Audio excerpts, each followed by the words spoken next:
My name is Braden Leonard, former firefighter, medic at the Johnston Fire Department. I was mountain biking, caught my front wheel between a couple rocks and got propelled over the bars into a tree. Got a deep puncture wound in my right palm.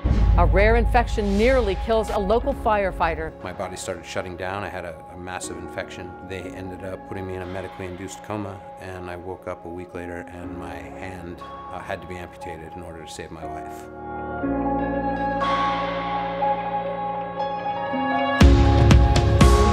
I started the process of getting fit for a prosthesis, and one of the things I wanted to do, I thought it'd be a good test of whatever prosthesis I ended up with, was to go mountain biking again. When I started looking for prosthetics, I was disappointed. I was disappointed by what was available. Lacking durability, they were lacking affordability, and a lot of the mechanical ones that were supposed to be, this is what you use if you want to be active and physical, I was breaking them. There are many design challenges to designing a prosthetic. It needs to be strong, it needs to be lightweight, it needs to be ergonomic. But ultimately, you're working with one of the kind of most difficult clients in the world, which is the human body. We're working out of the Autodesk build space to develop high-performance upper limb prosthetic systems. I had never designed anything three-dimensionally before.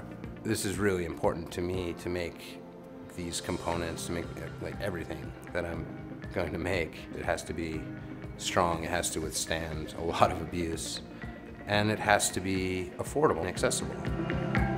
Tinkercad was one of the first 3D design tools I really played with and just sort of got an idea for working in 3 dimensions.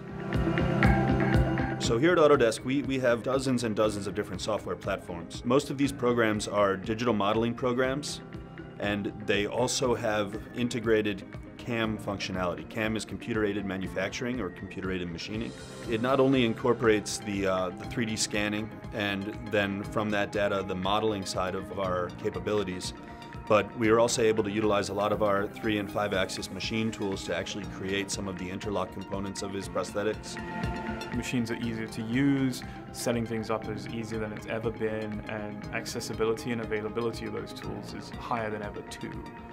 So all of this really adds up to being able to develop something rapidly and with quality too. All these tools really help you explore and understand how to make a better product. Because we can do as much as we like on screen, but the reality is what happens there doesn't necessarily translate to the real world. There's no disconnect between the designer and the user. I think there can be a lack of empathy sometimes in the design world, but when you're building something that you're personally going to use, it's going to be better. A lot of the prosthetic startups are built out of necessity. Braden wants to be able to fight fires and ride motorcycles. So the level of precision and the engineering that goes into creating things that are that durable is a challenge.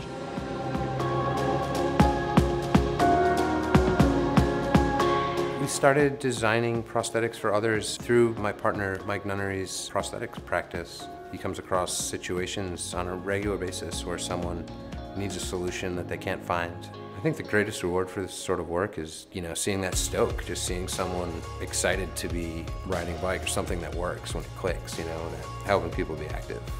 Huge sense of self-fulfillment just to jump on the mountain bike and go ripping down a mountain. Same thing on the motorcycle, and sharing the stoke, man. That's probably the most rewarding thing.